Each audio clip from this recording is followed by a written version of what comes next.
பாருங்கய்யா, அது அப்படியே எடுங்கய்யா. இந்த தண்ணியை குடிச்சுக்கிறாங்க ஜனங்க. பாருங்கய்யா, இந்த சிண்டாக் இந்த தலைவர்கிட்ட நிறைய முறை கம்ப்ளைண்ட் பண்ணியாச்சு சார். அப்படியே எடுங்க சார். இதை சுகாதாரத்துறைக்கு அனுப்புங்க சார். அப்படியே எடுங்க சார்.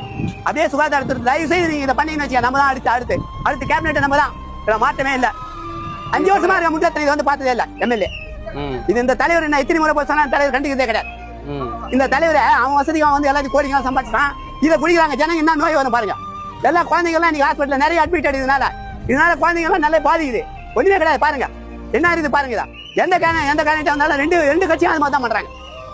இதை நீங்க தயவு செய்து இந்த சுகாதாரத்துறைக்கு அனுப்பும் மாதிரி நான் தாழ்மையோட கேட்டுக்கிறேன். கண்டிப்பா ஐயா. அவன் கூட கண்டுக்க மாட்டேன்றான். எத்தனை முறை நான் வாட்ஸ்அப்ல அனுப்பிச்சாச்சு செல்ல, ஆனா அவன் கண்டுக்கவே மாட்டான். வந்து பாக்கிறது இல்லை. அதே மாதிரி டிச்சி காவா சுடுகாட்டுக்கு இது வரல அந்த ரோடு போய் பாருங்க எப்படி இருக்கு. இது வரல செஞ்சதே இல்லை. இதை கொஞ்சம் எங்களுக்கு பண்ணி கொடுங்க. இதுதான் மெயின் ஐயா எங்களுக்கு. கண்டிப்பா பாருங்க. இதுல நோய் வருமா வராது. இதுல குடிக்கிற பாருங்க ஜன புஷ் போறாங்க பாருங்க தண்ணியில். கண்டிப்பா அடிப்படை தேவை பூர்த்தி பண்ணுவோம். கண்டிப்பா நினைக்கிறேன் சார். இதுக்கு முதல்ல இப்ப ஸ்டெப் எடுங்க சார். எப்படி இருக்கு பாரு சார். இந்த இடத்துல எல்லாமே இந்த இடத்துல ஒரு இதே கிடையாது. இந்த குடிச்சுன்னு ஜனம் எத்தனை வருஷமா இந்த மாதிரி இருக்கு. ஆட்சியை முடிய போகுது. அவன் வந்து அதுக்கு முன்னாடி இப்படிதான் இருக்கு. எந்த தலைவர் எதுவுமே கண்டுக்கிட்டே கிடையாது.